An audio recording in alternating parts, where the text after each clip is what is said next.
Hello, hello, je suis ravie de vous retrouver pour les messages de l'univers du 13 au 19 janvier 2025.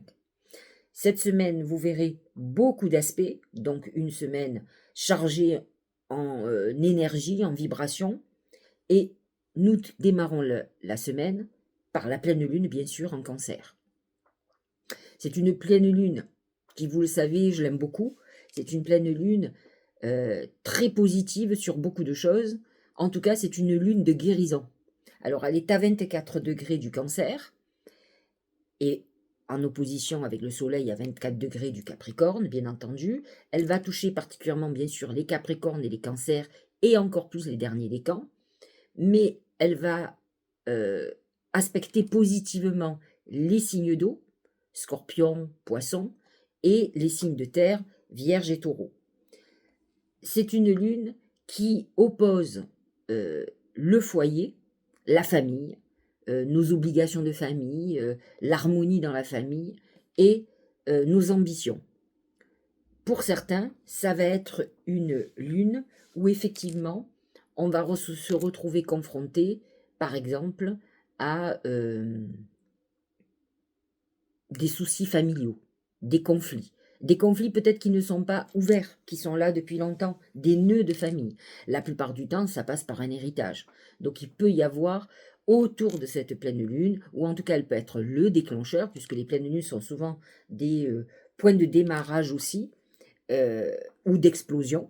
C'est des moments où effectivement tout a démarré à la nouvelle lune, et à la pleine lune, c'est l'explosion, c'est là où c'est le révélateur.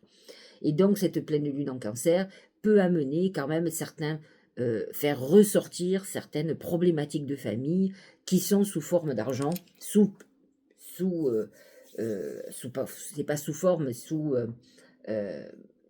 problématique financière. Ça, c'est une première chose. Il ne faut pas oublier que la pleine lune du Cancer est une ligne de guérison et elle vous demande, par exemple, de quoi vous vous nourrissez. Est-ce que vous vous nourrissez d'émotions positives ou d'émotions négatives? De quoi vous nourrissez-vous au niveau alimentaire, au niveau boisson, au niveau médicamenteux, donc le corps éthérique, émotionnel? À vous de voir qu'est-ce qui vous nourrit dans votre vie. Est-ce que vous êtes dans la vengeance, dans la rancœur? Est-ce que vous êtes bloqué dans votre passé? Il est très important de faire le bilan de quoi vous vous nourrissez dans tous ces domaines pour pouvoir désamorcer les bombes, pour pouvoir régler ces conflits, cette opposition. Vous comprenez?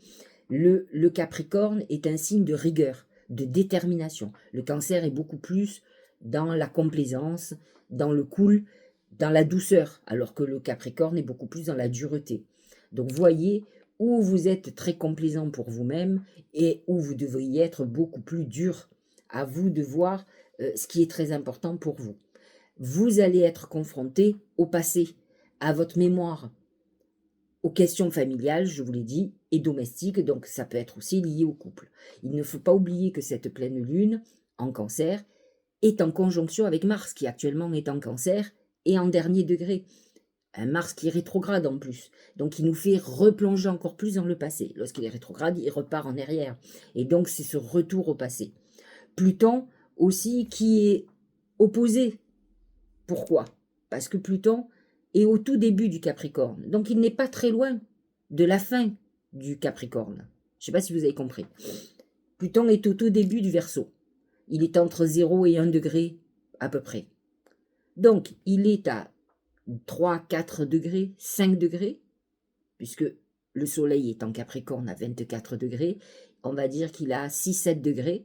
Donc il est dans une orbe encore raisonnable. C'est l'orbe maximum, mais c'est l'orbe raisonnable de Pluton en Capricorne, et donc qui serait une conjonction au Soleil, mais une opposition à la Lune. Donc effectivement, il y a encore une opposition à Pluton, donc qui amène Pluton qui représente la mort, qui représente le pouvoir. Donc vous pouvez être confronté à une problématique d'autorité, de pouvoir, et encore une fois de quelque chose de financier, ou d'un deuil, de lié à un décès. Donc on repart dans le côté héritage de famille. Donc c'est des moments où vous allez certainement être confronté à des émotions que vous n'avez pas réglées, qui vont remonter de la surface, des choses qui ne sont non résolues. C'est le bon moment d'aller faire une thérapie, de vouloir régler quelque chose une bonne fois pour toutes pour pouvoir avoir la paix. Alors, ce qui va être intéressant, c'est que cette pleine lune fait partie d'un cycle lunaire qui a commencé en juillet 2023. Ceux qui me suivent savent que je vous ai invité à prendre un cahier en 2024.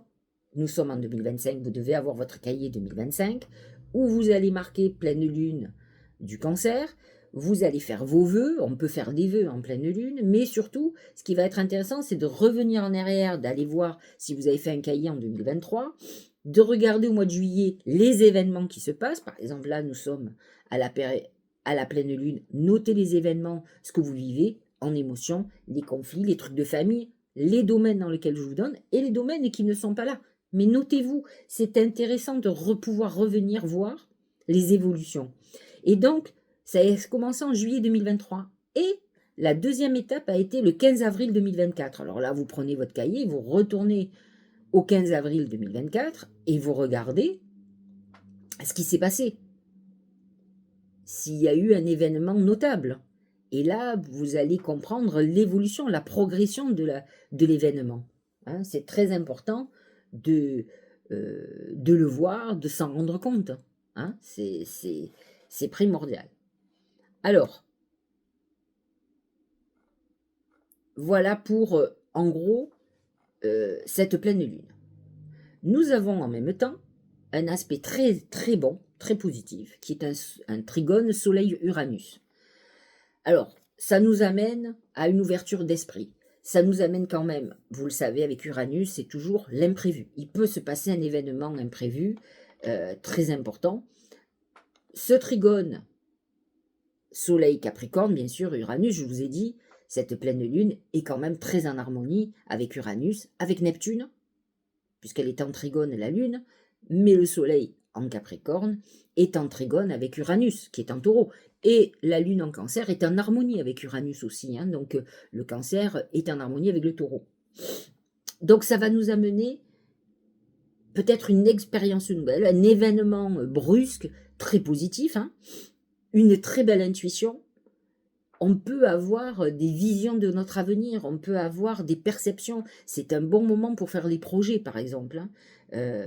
C'est vrai qu'on est dans une phase où on est beaucoup plus créatif et on va avoir envie de nouveautés, d'aller de l'avant. Donc c'est un bon moment de chamboulement, parce qu'on peut avoir un changement dans notre vie, changement professionnel, personnel, un bouleversement qui va arriver subitement et qui va donner des nouvelles règles dans votre vie. Donc il va falloir vous adapter à ces changements qui ne seront pas prévus. Peut-être il va y avoir des changements que vous avez initiés à un moment donné et qui vont s'accélérer à ce moment-là. Le 14, qui sera le deuxième jour de la pleine lune, on a malgré tout un carré Vénus-Jupiter. Alors, c'est un carré, vous savez, je vous l'ai déjà dit, les carrés à Jupiter sont jamais quelque chose d'hyper négatif, c'est les excès qui sont pas bons. Mais c'est un moment où vous aurez plus envie de parler d'amour, de flirter, de passer du bon temps que de travailler dur. Vous n'aurez pas du tout envie de bosser, donc c'est un moment où on a envie de prendre du bon moment. C'est un moment, attention, à ceux qui justement ont des problèmes de poids, c'est un moment où on est dans les excès alimentaires, on est dans la gourmandise, c'est des moments où on est focus sur l'argent, parce que Vénus n'est pas que l'amour, elle est aussi l'argent, elle n'est pas aussi que les plaisirs, mais bon, on est dans des excès, donc attention à votre argent, attention à ce que vous faites avec. On va avoir le 16 janvier une opposition Soleil-Mars qui va accroître une affirmation de soi. Ça va être un moment où effectivement, vous serez encore plus enclin à réaliser vos vœux. Alors que je vous explique quelque chose. On a l'habitude de vous dire, faites vos vœux à la nouvelle lune, à la pleine lune, aux lunes. Pourquoi? Parce que la lune amplifie les choses. C'est un amplificateur émotionnel, puisque de toute façon, il faut quand même comprendre que c'est pas parce que vous avez noté sur un papier que vos vœux vont se réaliser, c'est tout le désir que vous allez mettre à ces vœux qui vont faire que, étant donné que nous sommes remplis d'eau, nous avons nos émotions, notre puissance personnelle qui va être amplifiée et qui va être encore plus connectée à demander à l'univers de nous aider et d'aller vers ce que nous désirons. C'est vrai que on peut faire des vœux. Alors, j'ai envie de vous dire, moi qui suis une croyante et qui prie, je prie tous les jours. Quasiment. Sûrement, je prie un peu moins, mais normalement, je prie tous les jours. Dans mes prières, je demande des choses basiques. Je ne demande jamais quelque chose d'extraordinaire. Je sais pas, je ne demande pas obligatoirement la fortune, mais ne serait-ce que la santé pour mes proches, etc. Enfin, des choses très basiques que tout un chacun, on peut être amené à faire. Mais le fait de prier, c'est la même chose que de faire des vœux. Donc, ce que je veux vous expliquer, c'est que lorsque vous avez une opposition Soleil-Mars, c'est une belle journée, même si la pleine lune est passée, elle est à 3 jours, donc elle est plus pleine, mais elle est encore puissante. Alors, quand vous avez une énergie dans le ciel de ce soleil qui est opposé à Mars, eh bien, c'est un bon moment pour faire vos vœux, ou en tout cas pour les réétudier. Donc, il n'y a pas vraiment de moment. Bien sûr, il y a des moments clés comme les lunes, mais c'est vrai que vous pouvez faire des vœux à tout moment et utiliser les énergies d'autres planètes qui vont vous amener à être encore plus puissant. Vous utilisez leurs énergies et leurs vibrations pour pouvoir avoir de la réalisation. Et cet aspect, cette opposition Soleil-Mars, est un moment idéal pour réaliser vos vœux parce que c'est un moment où vous allez être encore plus sûr de vous. Vous saurez mieux ce que vous voulez. Donc c'est un moment où vous serez compétiteur. Vous serez peut-être dans une réflexion intelligente pour obtenir ce que vous voulez. Vous allez être beaucoup plus instinctif. Donc c'est vrai que c'est un moment intéressant si vous êtes dans la maîtrise de cette énergie, parce que vous pouvez aussi, c'est un aspect qui peut amener beaucoup de tensions, par exemple sexuelles, et c'est vrai que ça peut vous amener à à avoir un comportement un peu irréfléchi. Le 17 janvier, nous avons un sextile Soleil-Neptune. Alors ce que je veux vous expliquer aussi, c'est que quand on a des aspects comme ça sur Neptune, même l'aspect d'opposition Soleil-Mars, il ne dure pas qu'une journée, il dure 2-3 jours. Vous avez l'influence pendant plusieurs jours. Parce que, par exemple, le sextile Soleil-Neptune, Neptune est une planète lourde, donc il va irradier plusieurs jours, on peut dire même presque toute la semaine, donc il faut le savoir. C'est vrai que là, je vous donne les aspects exacts, mais ne serait-ce que dans la montée, dire quelques jours avant, cet aspect-là, de toute façon, je vous l'ai dit, Neptune était en harmonie avec la Lune. Elle était à 24 degrés, Neptune est autour de ces eaux-là aussi, donc il est en trigone. Il était en trigone avec la Lune et en sextile avec le Soleil déjà. Donc tous ces aspects sont des aspects qui rendent cette pleine Lune hyper puissante. Donc même si l'aspect exact est le 17 janvier, sachez-le, dès la pleine lune, vous aviez déjà cet aspect qui était actif et qui accroît l'intuition. Donc il va vous connecter encore plus, qui va vous aider dans l'imagination. Donc c'est-à-dire que quand vous faites vos vœux, vous faites un travail intellectuel très important. Vous réfléchissez à ce que vous désirez cette année, ce que vous voulez, ce qui est primordial pour vous, c'est ça. Vous pouvez aussi utiliser les lunes pour créer des projets nouveaux, pour vous connecter, pour voir si vous êtes sur la bonne voie. Et effectivement, ce sextile Soleil-Neptune va être très important et c'est un aspect très intéressant parce que le fait de vous reconnecter ou d'être très intuitif va vous permettre de récupérer des informations par vos guides, bien entendu, par l'univers, par Dieu, par les saints que vous priez, etc. et qui vont vous montrer ou visualiser ce que vous allez pouvoir faire de votre avenir. Et c'est un bon moment, ces aspects, de faire des projections d'avenir, effectivement, et de vous fixer des objectifs intéressants. Donc, vous l'aurez compris, une pleine lune très importante, certes, qui commence le 13, mais qui va irradier et qui est quand même puissante et renforcée par tous ces aspects. Donc, c'est une lune intéressante pour faire des vœux si vous avez loupé la nouvelle lune, hein. Nous avons le 19 janvier une conjonction Vénus-Saturne. C'est un moment... Alors, la conjonction avec Saturne est jamais hyper positifs, c'est des moments où vous pouvez vous sentir un peu seul émotionnellement, sentimentalement, vous sentir isolé, vous pouvez avoir l'être aimé qui est éloigné de vous, qui est parti en voyage par exemple, c'est des moments où on a du mal à exprimer ses sentiments, c'est des moments un peu compliqués. Donc vous êtes dans une période plutôt d'épreuve au niveau affectif et émotionnel, mais voyez que si vous ressentez ça, dites-vous que vous êtes dans une phase de leçon karmique très importante et donc qui va vous faire comprendre mieux votre appréhension de l'amour ou la personne pour laquelle vous avez des sentiments, ce qu'elle vaut, comment vous voyez cette histoire, ça peut vous amener de la lucidité, même si ça vous rend triste. Nous avons encore d'autres aspects. C'est des aspects à Mercure qui va être en sextile avec Saturne. Ça nous amène un moment où on est beaucoup plus lucide. Saturne nous ancre, malgré qu'ils sont en poisson, et Mercure nous amène ce côté pensée. Donc nous serons dans un moment de bon jugement, de lucidité, de clairvoyance. On sera très autodiscipliné, on fera très attention. C'est un moment où vous pouvez vous occuper de tout ce qui est administratif, comptable, etc. Où vous fassiez des démarches particulières. C'est un bon moment pour les études aussi, pour faire des révisions. N'oubliez pas, donc utilisez ces énergies justement pour vous dire, cette semaine-là, je vais utiliser les énergies, comme ça je serai plus efficace, parce que j'ai les bonnes énergies pour être concentré sur des choses dont j'ai pas envie de m'occuper. Nous aurons aussi un sextile Mercure-Vénus, alors celui-là, pourtant c'est le même jour, il va vous amener aussi, alors d'un côté cet aspect avec Saturne et qui vous amène un côté de discipline, et l'aspect avec Vénus qui vous donnera envie de sortir, de rencontrer du monde, de vous sociabiliser. C'est un moment où vous pouvez demander des faveurs, vous pouvez prendre rendez-vous avec votre banquier par exemple. C'est un moment où vous pouvez travailler tout ce qui est, j'allais dire, administratif, juridique et financier ou sur des contrats. Donc c'est des bons moments. Et nous avons enfin le 19 donc, à 20h, le soleil qui rentre en Verseau. Alors c'est très exceptionnel, d'habitude le Verseau commence le 21, et là c'est le soir du 19. L'entrée du soleil en Verseau, autant vous dire, même si il sera la semaine suivante, va amener cette conjonction soleil-Pluton.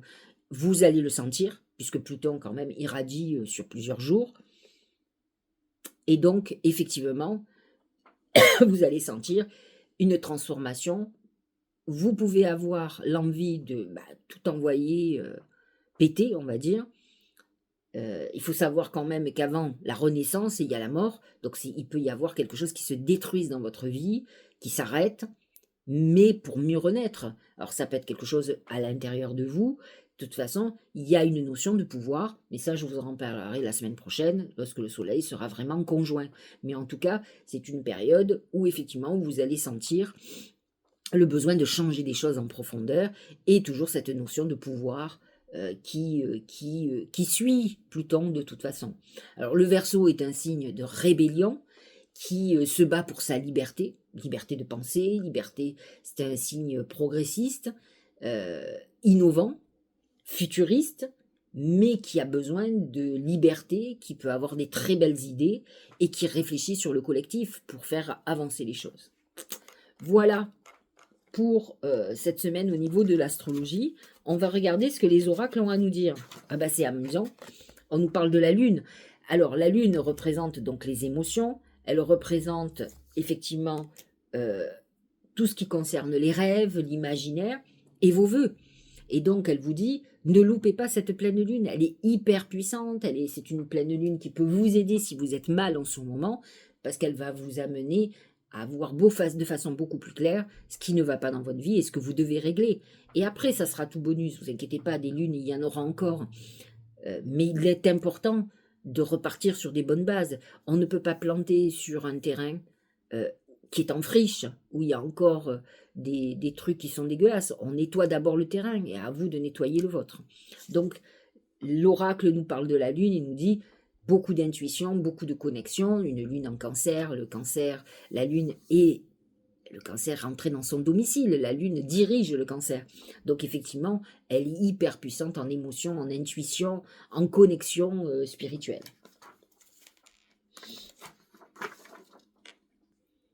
le Tao. C'est le créateur, c'est Dieu, c'est le ciel. Principe actif, force, ténacité, dynamisme, inspiration, le ciel. Masculinité, autorité, le père. C'est une belle main de protection. On est protégé. Le père représente... Alors, il faut quand même comprendre aussi ce qui est intéressant, c'est que la lune en cancer représente plutôt l'enfant. Le cancer représente l'enfant, représente la femme aussi, mais l'enfant. Et le Capricorne représente l'autorité et le père. Donc on a quand même une opposition entre l'autorité du père avec la douceur effectivement de la mère, mais l'enfant. L'enfant aussi qui doit grandir en maturité, qui amène une immaturité. Donc on est dans cette configuration-là aussi. Je vous ai donné toutes les possibilités de cette opposition Soleil Capricorne, Lune Cancer, mais l'axe Capricorne-Lune, Cancer, vous annonce quand même l'opposition entre la maturité, donc la sagesse, et l'immaturité du cancer, l'enfant. Donc à vous de prendre vos responsabilités, votre immaturité est confrontée à cette maturité. Donc selon l'âge que vous avez, il est temps que vous deveniez adulte aussi. Et peut-être que vos problématiques qui viennent de l'enfance ont fait de vous un adulte qui est quand même, entre guillemets, handicapé. Donc il est temps que vous trouviez, que vous régliez ce que vous avez à régler pour être complètement ancré, pour devenir l'être réel que vous devez être, et non pas celui qui a été façonné par ses démons, par les problématiques d'enfance. C'est lorsque vous réglez vos problèmes d'enfance que vous devenez vraiment la vraie personne que vous devez être, puisque vous ne serez que motivé par vos désirs et ce que vous êtes réellement, au fond de vous. C'est ça, il faut être dans cette acceptation, et c'est ça qui est le plus important. Regardez, la grossesse. Alors c'est le message de l'ange. La naissance d'un enfant est une bénédiction pour vous et le monde entier. Alors bien entendu, une lune en cancer amène la fertilité. Et donc si vous êtes dans une période où vous voulez faire un enfant, vous êtes dans la meilleure des périodes, une des meilleures périodes. Donc effectivement, on est dans cette phase de procréer, de construire le foyer, et c'est peut-être pour ça qu'il va falloir que vous réfléchissiez à votre enfance, en vous en tant qu'enfant, avant de mettre en route un enfant. Si vous n'avez pas réglé un certain nombre de choses, ça va être compliqué, mais en tout cas, sachez-le, vous êtes dans cette phase-là. Et regardez, c'est l'apprentissage. Tirez les leçons que vous vivez en ce moment même et vous sentirez vivifié, plus confiant. On est dans une période un peu karmique. À vous de capter ce qui est très important. N'oublions pas que le nœud nord est rentré en poisson, et il est autour de 29 degrés, et il est à 5 degrés de la lune, en trigone. Donc il est en harmonie avec cette lune, et donc il amène un côté un peu karmique de toute façon. Nous allons regarder maintenant pour chaque signe. C'est parti. Bélier.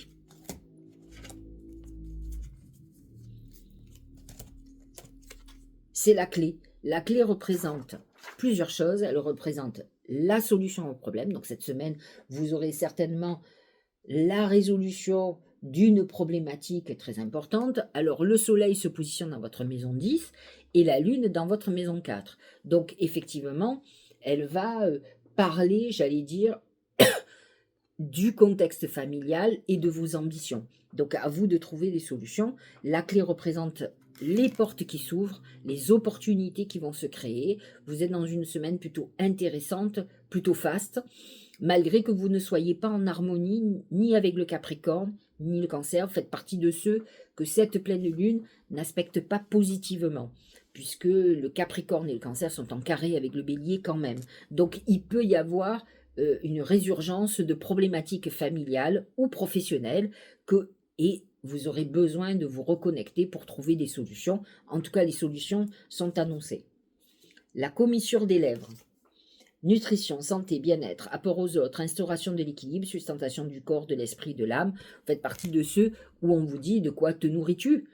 Alors, beaucoup de béliers, d'ascendants béliers nourrissent la colère. Ils sont souvent en colère contre tout.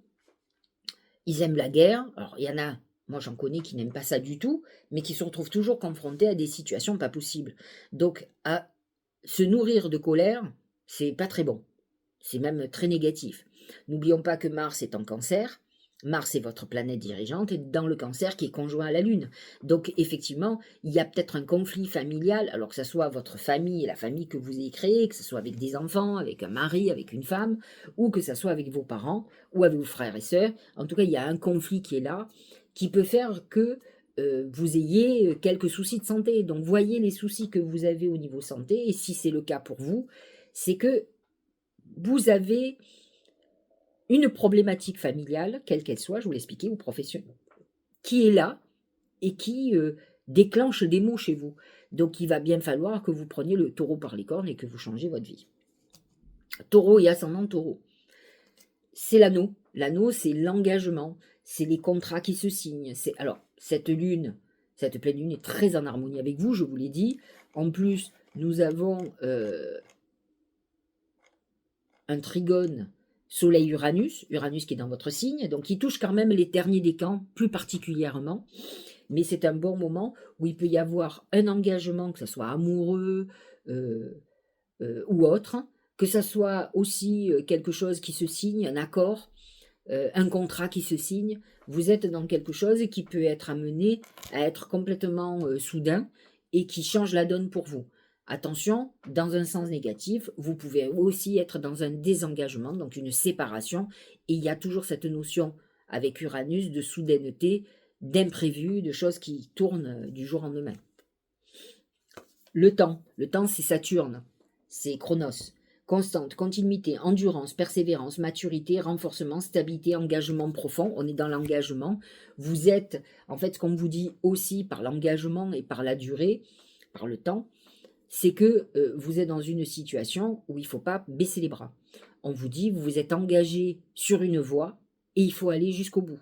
Donc ne faiblissez pas, ça peut être long, ça peut prendre beaucoup de temps, mais il est temps d'aller jusqu'au bout et donc de garder cette persévérance. Et c'est ce qu'on vous dit, vous vous êtes engagé sur une voie, restez engagé, ne faites pas machine arrière ou ne vous égarez pas surtout. Gémeaux, c'est le trésor. Le trésor, c'est l'argent, les rentrées financières. Vous êtes dans une période plutôt faste. Alors, le soleil est positionné dans votre maison 12. Alors, certes, ce n'est pas le meilleur placement pour vous. Et la lune dans votre maison 6, c'est l'axe de la santé.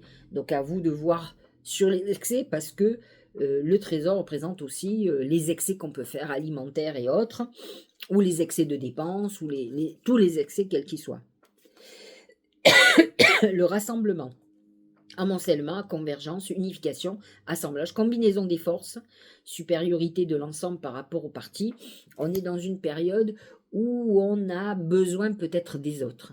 C'est des moments introspectifs dans lesquels vous êtes. Ça peut être un moment où vous ayez besoin de soutien. C'est un moment où vous allez avoir beaucoup de réflexion. Dans tous les cas, avec le trésor, vous êtes dans une période d'abondance et très positive, même si votre morale n'est pas obligatoirement au beau fixe. Vous avez les forces nécessaires pour pouvoir avancer. En tout cas, prenez des vitamines, prenez de tout. Vous êtes dans une période où il va falloir donner de vous-même. N'oubliez pas quand même que Jupiter est là. Même s'il a des carrés, il a quand même Jupiter cette semaine. Que je vous redise ça. Est-ce que je l'ai vu tout à l'heure?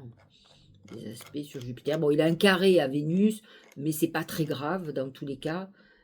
Parce que c'est pas un aspect négatif fondamentalement, et donc vous allez être dans une période, vous êtes protégé quand même par Jupiter, donc, mais c'est une période où on vous dit il va falloir donner un coup du collier, et ça va marcher puisque vous avez la prospérité.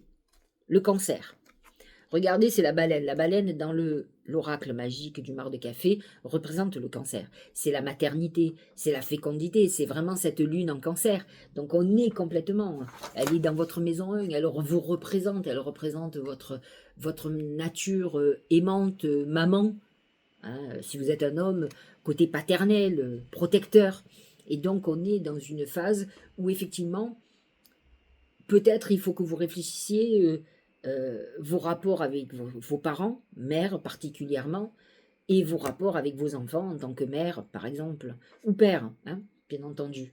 Et donc, c'est cet rapport et il y a la notion de protection qui doit être évaluée pour vous. Mais c'est une très bonne pleine lune pour vous. N'oubliez pas et faites vos vœux. Et là, c'est l'abondance. Donc, effectivement, la baleine aussi représente l'abondance financière, particulièrement l'abondance de bénédiction, quelle qu'elle soit. Si vraiment faites partie de ceux ou de celles qui veulent faire un bébé, vous allez tomber enceinte, il n'y a aucun souci. Foisonnement, profusion, générosité, fertilité, mûrissement, récompense, richesse intérieure, apogée, moisson. C'est un moment où, comme je vous expliquais tout à l'heure, l'opposition entre le soleil et la lune, qui est dans votre signe, va vous pousser à plus de maturité, à être beaucoup plus responsable, donc ça, c'est très intéressant.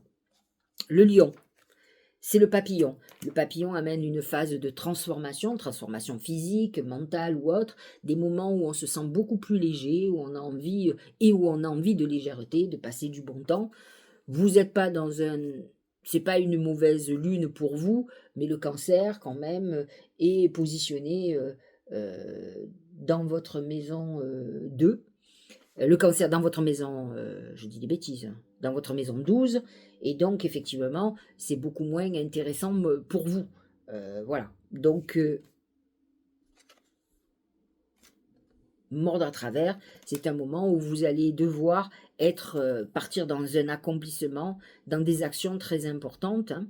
Donc, vous êtes dans une période où vous allez devoir donner un coup du collier, c'est un moment de dureté, alors qu'à contrario, vous avez besoin de légèreté. Ça va être très compliqué parce que justement, le papillon représente vraiment cette lune en cancer qui est dans la douceur et le capricorne qui est beaucoup plus ce dragon qui vous dit il faut de la discipline, il faut ci, il faut là, alors que vous avez peut-être besoin d'être chouchouté, d'être entouré. Et d'un autre côté, il va falloir que vous donniez peut-être de vous-même, faire des dépassements de soi pour pouvoir accéder à certaines choses, alors que vous auriez envie d'être chouchouté comme un enfant, hein, un enfant qui peut-être a quelques soucis. Alors, je voudrais faire un petit retour. Vous allez dire c'est pas possible, mais c'est compliqué dans le sens où, vous savez, quand je fais avec vous, je fais spontanément, intuitivement. Je prépare 2-3 trucs et j'ai fait une petite erreur. Tout à l'heure, je vous ai dit pour le Gémeaux, et d'ailleurs ça correspond complètement, il est sorti la prospérité, c'est-à-dire l'abondance, le trésor. Et effectivement, il faut savoir quand même que la lune en cancer est positionnée dans la maison 2, la maison de l'argent. Donc les Gémeaux sont pas c'est pas la maison 12, mais c'est plutôt dans la maison 2. C'est le Gémeaux qui est dans la maison 12 du cancer. Donc c'est moi qui ai fait une petite erreur, donc je voulais quand même vous dire, ça ne change rien à ce que je vous ai dit. Vous êtes vraiment dans une période d'abondance financière où les choses bougent. Faites très attention surtout à ne pas trop dépenser. Voilà. C'était la petite parenthèse. Nous repartons. Nous allons parler maintenant de la Vierge et des ascendants Vierges. C'est le dromadaire. Le dromadaire, vous le savez, c'est le mouvement. C'est je me déplace, je bouge. La Lune est positionnée dans votre maison 11. C'est une maison de protection. Donc c'est une très bonne Lune pour faire des vœux. Honnêtement, c'est une des meilleures parce que ça vous connecte avec vos protecteurs, vos guides. Et donc, c'est un moment quand même pour les Vierges où on avance, mais on est dans le désert. On est dans une période initiatique, dans des périodes d'épreuve. Malgré tout, on n'est pas dans l'inertie. On est dans une période où on apprend, où il va y avoir une très belle connexion. De toute façon, même pour les Vierges, quel que soit le signe, cette lune en cancer est une lune aussi de guérison. Et donc, on est dans une période où on apprend beaucoup, où on se guérit de beaucoup de choses. Mais sachez-le, vous êtes dans une semaine où vous allez vous déplacer. Vous pouvez être amené à vouloir acheter une voiture ou amener votre voiture à réparer. Attention quand même en véhicule, à pas avoir d'accident. Mais c'est une période quand même d'épreuve où on avance et où surtout, comme je vous l'ai dit, faites des vœux parce que vous êtes dans une phase très intéressante. Regardez le deuxième oracle du Tao, c'est la délivrance, c'est l'eau. C'est cette lune en cancer qui est la guérison. Libération, soulagement, approche nouvelle, fin des obstacles, découverte d'une solution, euphorie. Comme je vous ai dit, le chameau, il avance dans le désert qui est la phase d'épreuve, la leçon de vie. Et là, on vous dit, le Tao, on vous dit, mais attention, vous êtes en fin d'épreuve, vous êtes libéré d'une période difficile. On rentre dans la fin de cette époque-là pour être libéré. Et cette pleine lune est le déclencheur de cette fin d'époque. Donc, réfléchissez bien, vous Vierge et ascendant Vierge, qu'est-ce qui est problématique dans votre vie? qui va être bientôt solutionné. Et c'est ça qui est intéressant. Balance et ascendant Balance, c'est l'aigle. L'aigle représente l'ascension. La lune est positionnée dans votre maison 10, maison de la carrière, et elle va vous pousser à aller vers les sommets. C'est ce que vous dit d'ailleurs l'oracle. Il vous dit c'est un moment où vous allez évoluer, donc c'est le bon moment de demander une promotion, une mutation, de passer un concours pour évoluer de grade, pour développer vos activités. Vous êtes dans une très très bonne période à ce niveau-là, donc on est dans l'évolution. Même si cette lune n'est pas l'idéal pour vous, elle est quand même, elle est positionnée dans votre maison 10, maison de votre carrière, donc c'est plutôt très intéressant. La difficulté initiale, vous voyez, c'est cet œuf avec cette personne qui est en train de naître. Douleur de la croissance, donc c'est une période où on évolue, mais où on souffre, parce qu'on grandit aussi, hein, cette lune en cancer, je vous l'ai dit, c'est l'enfant qui naît, et à l'opposé avec le Capricorne, on vous demande de mûrir les choses, de devenir beaucoup plus responsable. Et là, c'est les doutes et les peurs, maladresse, acquisition de force, vulnérabilité, inexpérience. Vous pouvez être dans quelque chose de nouveau, mais on vous dit, ne vous inquiétez pas, ça va évoluer. Donc vous pouvez peut-être avoir pris un nouveau poste professionnel et que ça soit compliqué pour vous, ou que vous soyez dans une situation où vous avez dû repartir, pas à zéro, mais presque, et que c'est difficile, mais vous avez le bout du tunnel qui est là. Ça y est, ça va se débloquer. Cette pleine lune, n'oubliez pas, les pleines lunes sont des déclencheurs. Donc pour vous, ça peut être un aboutissement très intéressant, même si, comme le bélier, vous êtes en carré avec le Capricorne et avec le Cancer. Donc ce ne sont pas des signes amis pour vous, hein, ces signes avec lesquels vous êtes en conflit. Donc c'est jamais tout bon et ou tout mauvais. Mais là, vous pouvez être dans un virage intéressant qui enfin va vous apporter satisfaction parce que ça a été compliqué peut-être pour vous de réparer une problématique que vous avez eue dans votre vie professionnelle et financière, ce qui, à mon sens, a dû toucher pas mal de balance et d'ascendant balance. Scorpion, c'est l'encre. L'encre, sachant que la nouvelle lune est en harmonie complètement avec le Scorpion, qui est positionné dans votre maison 9, et donc cette nouvelle lune qui est dans votre maison 9 vous apporte beaucoup plus de spiritualité, l'envie de voyager. L'encre représente aussi les voyages, que ce soit par bateau, que ce soit par avion, que ce soit long voyage en tout cas. L'encre vous amène une stabilité, mais j'espère pour vous, et ça correspondrait bien avec cette maison 9 qui est la maison de la spiritualité, une harmonie à l'intérieur de vous-même. Il faut sortir de vos tourments. C'est vrai que, attention, la lune en cancer va faire remonter beaucoup d'émotions du passé. À vous de savoir les régler une bonne fois pour toutes. Vous faites partie des signes les plus tourmentés du zodiaque et qui vivent de façon décuplée leurs émotions.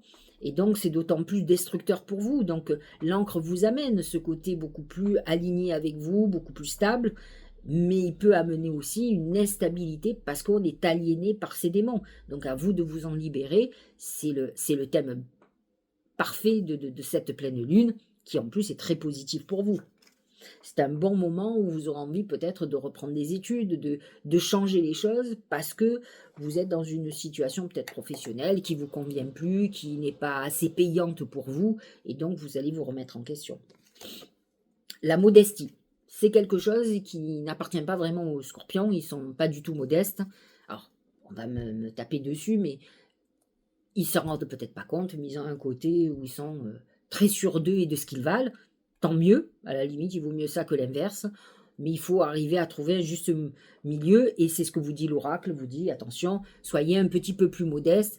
C'est vrai que quand vous voulez en foutre plein la vue sans arrêt aux autres, c'est contre-productif de toute façon. Hein. Moi, personnellement, j'aime bien les gens qui sont un peu plus discrets, mais bon, après, chacun fait comme il veut. Modération, humilité, simplicité, absence de prétention, respect de soi, sincérité, respectabilité. Ça peut être un des thèmes qui peut être problématique dans votre vie. Essayez de vous faire une introspection. Peut-être, alors, la respectabilité, de toute façon, c'est quelque chose qu'il faut tous, tout un chacun, hein, quel que soit le signe, se faire respecter. Et se respecter soi-même, pour que les autres nous respectent. Et l'humilité, non pas être trop humble, je crois que c'est pas bon non plus, les excès ne sont jamais bons, mais quand même savoir se repositionner, le fait de penser toujours qu'on est supérieur aux autres. Alors tous les scorpions ne sont pas comme ça, bien entendu, je le répète. Il y en a, ils me disent: «Oh là là, vous avez une vision négative». Je ne suis pas là pour vous dire que vous êtes beau et intelligent et extraordinaire, autrement vous n'écouteriez pas mes vidéos. Vous êtes des gens qui sont en quête de votre développement et il est très important pour évoluer de mettre le doigt sur nos problématiques. Alors j'ai déjà dit, moi je suis vierge ascendant Sagittaire, je n'épargne ni les vierges ni les sagittaires, et je n'épargne aucun signe. La dernière fois, il y avait une dame qui disait: «Oh là là, vous aimez pas les sagittaires», mais pas du tout. Je suis très heureuse d'avoir ce signe en ascendant, parce que ça me rend très optimiste, très positive, très passionnée dans tout ce que je fais, alors que la Vierge est beaucoup plus tatillon, beaucoup plus emmerdante, etc. Donc je suis très heureuse d'avoir cette configuration, même si dans ma vie, je range et je dérange, hein. Ça c'est le problème des deux signes. Donc ce que je veux vous expliquer, c'est que je ne déteste pas les scorpions du tout. Moi, j'avais un père scorpion, c'est un scorpion, donc c'est pas comme si je détestais les scorpions, c'est comme si je n'en avais pas. Mais par contre, l'intérêt, c'est de vous montrer vos failles pour que vous y travailliez, pour que vous alliez mieux. Le scorpion, je l'ai souvent dit, est un signe qui peut faire des miracles dans sa vie parce qu'il a beaucoup de compétences, il est résilient. C'est le seul signe d'eau qui est quand même très combatif, beaucoup plus que le cancer et que le poisson. Mais il est autodestructeur, donc et il a quand même des défauts comme justement le fait souvent de penser qu'il est au-dessus des autres, que les autres n'y comprennent rien, qui font qu'il manque d'humilité. Donc voilà, encore une fois, tous les scorpions ne sont pas comme ça, ni les ascendants scorpions. À vous d'avoir la clairvoyance, de faire votre introspection. Je ne suis pas là pour faire la morale, je suis là pour vous mettre le doigt sur certaines choses qui pourront vous permettre d'évoluer, de comprendre peut-être pourquoi vous êtes en conflit, qu'est-ce qu'il faudrait que vous arrangiez pour que les choses s'arrangent, tout simplement. Sagittaire, c'est la couronne. La couronne, c'est le succès. Vous êtes dans une très belle période. C'est vrai que cette lune n'est pas particulièrement en harmonie avec vous. Elle va être positionnée dans votre maison 6, la maison de la santé. C'est pas la maison... non, la maison 8, pardon, maison de l'argent, des héritages. Donc vous êtes dans une période où vous allez avoir de l'argent. C'est de l'argent qui peut vous tomber alors du ciel, pourquoi pas un loto, un héritage, quelque chose qui arrive et qui en fait va mettre du beurre dans vos épinards, ça c'est sûr. Donc vous êtes dans une phase de rentrée financière. Attention aussi, ça peut être de l'argent qui paye des dettes, ça peut être de l'argent qui vous amène un confort de vie différent. Faites attention de bien gérer cet argent pour ne pas rentrer dans des pertes. N'oublions pas que cette lune est en maison 8, même si elle amène l'argent, elle amène aussi les pertes. Donc à vous de faire très attention, mais n'empêche que c'est un succès et c'est ça qu'il faut dire parce que c'est ça. Et regardez, c'est la paix. On est dans quelque chose, une harmonie, un équilibre, perfection, stabilité, sentiment de bien-être. Très très belle lune qui vous amène un bien-être absolu qui passe peut-être par de l'argent qui arrive pour vous et qui va vous stabiliser. Capricorne, c'est la montagne. Alors la montagne, ça vous représente totalement puisqu'on voit souvent les Capricornes sur des montagnes escarpées. Vous, votre objectif, c'est le sommet. Et coûte que coûte, vous allez y arriver, avec tous les obstacles qu'il peut y avoir. Alors la montagne représente aussi ces obstacles et les épreuves, même si cette pleine lune est plutôt intéressante pour vous, puisque elle est positionnée, cette pleine lune est positionnée dans votre maison 7, la maison du couple, du partenariat, des associés. Vous pouvez être dans une problématique, justement, de couple ou d'association. Vous devez avoir des réflexions sur votre notion de couple. De toute façon, le couple, pour les Capricornes, c'est un problème. Il ne faut pas oublier que le Capricorne représente la solitude. Ils peuvent être souvent en couple et être complètement en parallèle parce que c'est le boulot, et c'est très important. C'est leurs objectifs, leurs ambitions. Donc, vous pouvez être dans une période d'épreuve. Ça ne veut pas dire que vous n'allez pas y arriver. Les aspects sont bons pour vous. Il y a un trigone quand même à Uranus. Vous avez des très très bons aspects. Donc, il n'y a pas de raison que vous n'y arrivez pas, surtout que vous êtes des personnes très déterminées. La seule chose, c'est qu'avec cette lune en cancer, il va falloir que vous utilisiez beaucoup plus votre intuition parce que vous avez des côtés quand même à voir toujours sombres, toujours noirs. C'est toujours la négative. Alors certes, il faut voir. Moi, je dis toujours, quand j'ai une problématique, je regarde les solutions du plus positif au moins négatif, pour que je puisse trouver des solutions pour tout. Je ne veux pas me faire surprendre par une mauvaise surprise. Vous comprenez? Donc, c'est ça. Mais vous Vous voyez toujours dans la négative. Il n'y a même pas la perspective du positif. Alors, il faut changer ça. Suivez votre intuition, il faut laisser vos peurs de côté. Vous avez trop de peur, trop de stress, trop d'angoisse, parce que dans l'absolu, vous êtes des gens qui voulaient tout maîtriser. Et quand vous voyez que vous ne maîtrisez pas, et par exemple l'amour, on ne le maîtrise pas, ça vous déstabilise totalement. Et ça, c'est un problème. Alors, le puits. Le puits représente l'eau. Quête de la vérité, sagesse, vision, connaissance intuitive, retour à la source, accès au fond des choses. On est bien d'accord, c'est ce que je viens de vous expliquer. Cette lune en cancer vous suggère d'aller au fond des choses et non pas d'avoir des impulsions qui sont motivées, qui sont dirigées, qui sont orientées par vos peurs, votre stress, votre peur de ne pas maîtriser les choses parce que vous savez que quand vous maîtrisez, vous faites bien. Il y a aussi les paramètres inconnus de la vie. Il faut l'accepter, c'est ça la vie. Verseau, c'est la maison. La maison qui représente votre lieu de vie. Le Verseau, la lune est positionnée dans votre maison. Alors le soleil, il touche votre maison 6, si je m'abuse. Non, oui, 6, qui est la maison de la santé. Donc attention, le foyer, vous pouvez avoir des problématiques de quelqu'un qui a des problèmes de santé, comme le palais peut représenter aussi un hôpital, un lieu d'enfermement, d'autant plus que la lune en cancer est positionnée dans votre maison 12, donc la maison effectivement de l'enfermement. J'espère pour vous, ce ne sera pas une prison non plus. Regardez, le vagabond, c'est quand même celui qui marche, c'est souvent le Capricorne pour moi. Voyage, aventure, mouvement, confrontation à l'inconnu, pèlerinage, solitude. Il y a un côté enfermement, élargissement de perspective. On est dans une quête un peu initiatique, mais ça peut être un moment un peu psychologiquement un peu difficile. À vous de voir qu'est-ce qui remonte de la surface. Nous allons clôturer avec les poissons et ascendant poisson. C'est le brouillard. Le brouillard représente effectivement l'illusion, qui est une problématique de poisson, la confusion et surtout la confusion mentale. Donc, cette lune en poisson, en cancer, je vous l'ai dit, va faire remonter des émotions et les signes d'eau comme le poisson vont être d'autant plus touchés. Neptune est dans votre signe. Alors, ça va toucher encore plus les derniers décans, mais ça va toucher tous les décans. Donc ça peut être un moment, une lune, qui fait que vous soyez très déprimé, que ça va être très compliqué. Essayez de noter qu'est-ce que c'est qui vous déprime, pour que vous travailliez là-dessus, pour vous libérer une bonne fois pour toutes. Les veilleurs, c'est Uranus, c'est le dieu de la foudre. Choc, crise, bouleversement, inspiration de crainte respectueuse, importante modification du pouvoir, imprévisibilité. Il peut y avoir un événement qui arrive là, qui vous tombe dessus, et qui vous déstabilise totalement, qui puisse vous perturber. Nous allons voir, ce n'est pas une mauvaise lune, mais c'est vrai que pour ceux qui n'ont pas réglé certaines choses, ça peut être très problématique au niveau des énergies et de vos émotions. Bon, j'espère que cette guidance vous aura éclairé. Je suis désolée encore quand je m'embrouille un peu, mais effectivement, je fais tout dans le mental. J'ai pas vraiment de... J'ai une feuille, mais vous voyez, c'est pas grand-chose. Je me marque les maisons et quand je me suis embrouillée parce que j'ai voulu le faire rapidement, c'est compliqué. Donc voilà, au moins vous savez que je le fais avec vous, spontanément, intuitivement, et que c'est peut-être pour ça que certains se retrouvent plus facilement dans tout ce que je vous dis. Je vous dis à la semaine prochaine, je vous embrasse et à très bientôt.